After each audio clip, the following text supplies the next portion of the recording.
Tomorrow night at 7:30, the Clayoquot Sound Community Theatre in Tofino will be the scene for Take Back RBC, a town hall tour for Common Sense Canadians featuring Rafe Mair and Damien Gillis, as well as a presentation from the Friends of Clayoquot Sound's Dan Lewis. I was able to catch up with Rafe and Damien on the phone the other day to give you a little idea about what's coming up. If you need more information about the event, I'll have it at the end of the interview.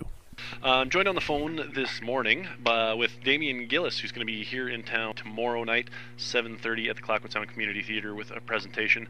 Why don't you tell us a little bit about your background, what you're going to be presenting tomorrow, and what brought you to be doing this tour? Well, I'm a documentary filmmaker, and I've teamed up with my friend and colleague Rafe Mair, who is a former BC Environment Minister and broadcaster known to, I'm sure, many of your listeners. To create an online journal, mostly online, but we incorporate a lot of other elements into our work to basically document what we view as the key environmental and political issues in British Columbia as they pertain to protecting our environment and the public interest. It's called The Common Sense Canadian, and you can find it at thecanadian.org. And part of what, as I mentioned, we do some other things to reach people through different channels, and one of the things we found was very effective, and we started doing this to raise awareness about the Campbell government's private river power program over the last couple of years. Rafe and I did a tour with an organization called Save Our River Society. We visited did about 50 shows around the province talking to people about that issue, which is part of what we're discussing on this tour.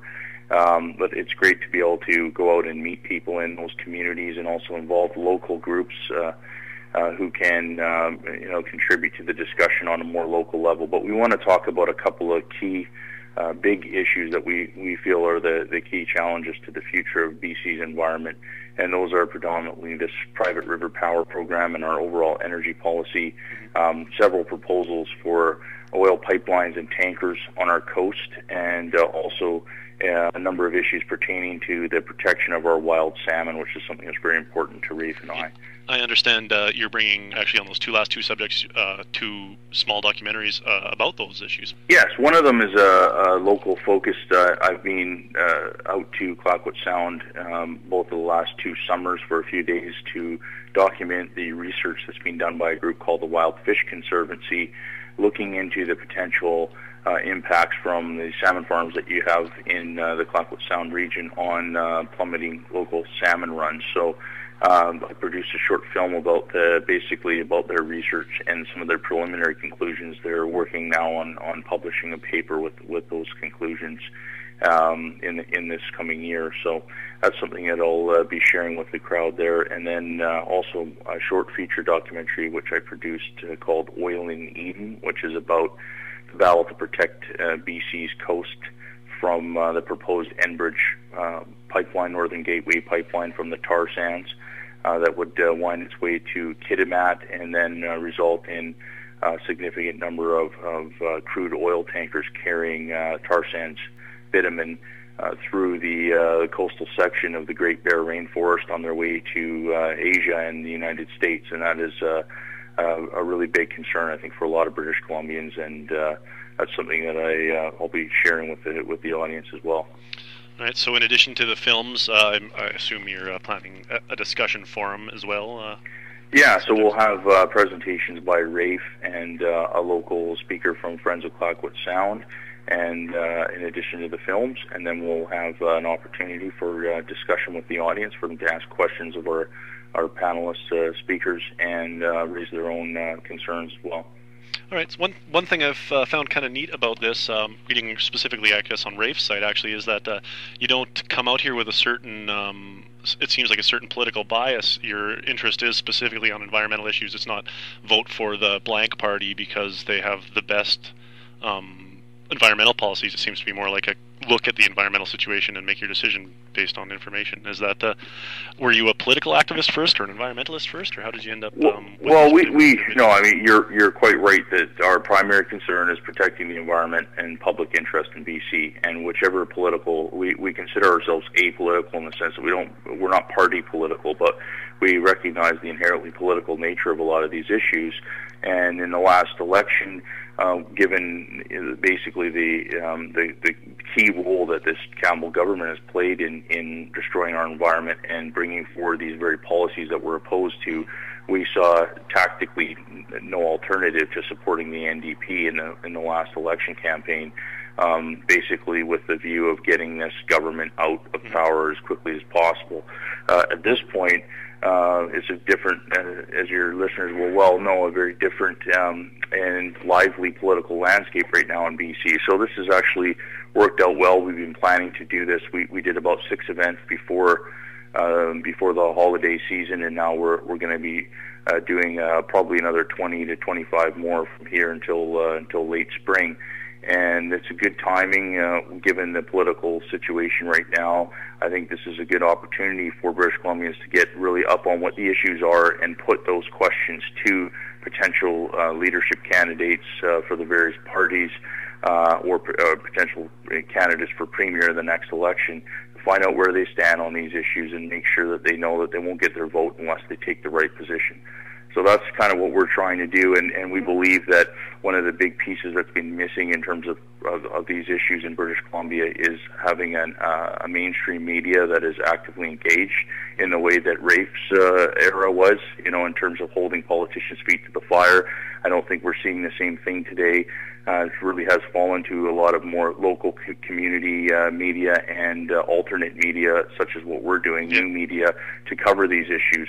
So we want to make sure that the public is well informed and empowered with good information on these topics, and this is particularly critical as we go into another election cycle here. Just really looking forward to coming to Tofino and Clayoquot Sound area. It's a very beautiful part of the world, and I know there's a lot of local environmental challenges at play there, and we just want to come in and share some of these big issues that are going on in British Columbia. There's a very strong community of activists and people who care about the environment there, and we hope to be able to engage them on these issues and learn a little bit more about some of the local challenges that are going on there as well, and help to provide a forum for people to discuss these things going forward. Yeah, the new development, of course, of the copper mine probably will end up a video fairly shortly. It'll be discussed. We actually did post a video on that a little while ago, but yeah, it'll be interesting to hear from some local folks where things are at on that proposal as well. Also presenting will be former Environment Minister Rafe Mair.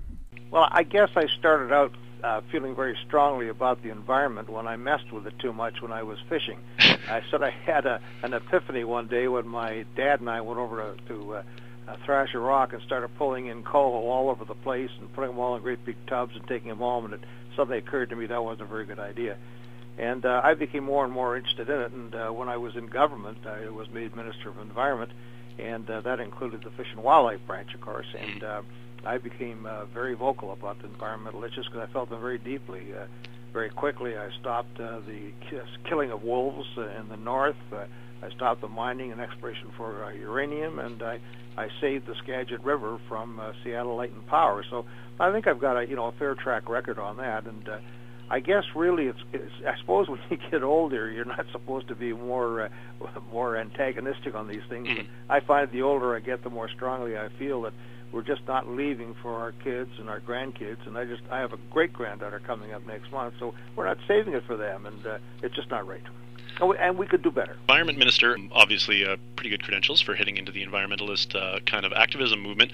Also, I understand you do a bit of writing and other media. You've been involved in this sort of thing a lot. And what brought you to this tour now?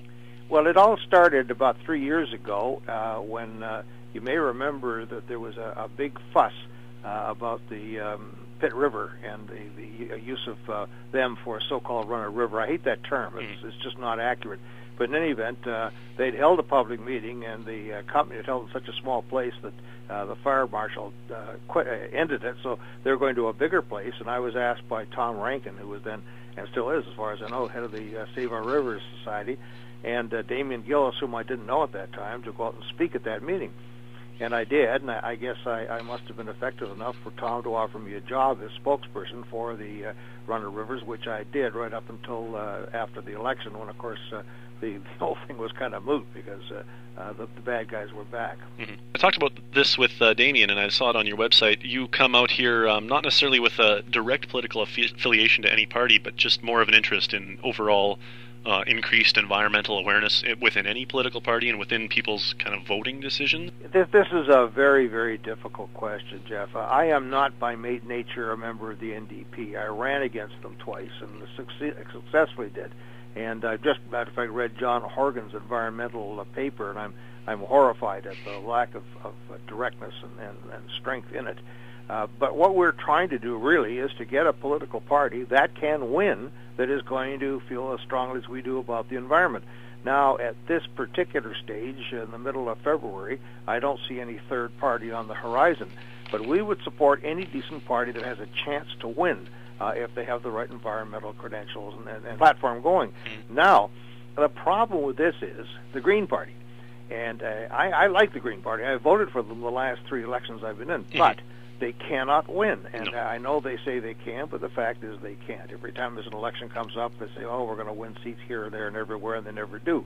And that is, to me, a great pity, because what it speaks to is the system of government we have with this first past the post. If we had any other kind of arrangement... A direct representation by population or whatever? Exactly. We would then have them in there, and they would be very good in what would then be a minority government. We have to face reality. I mean, the election in 2013 is not going to be on proportional representation, but first past the post.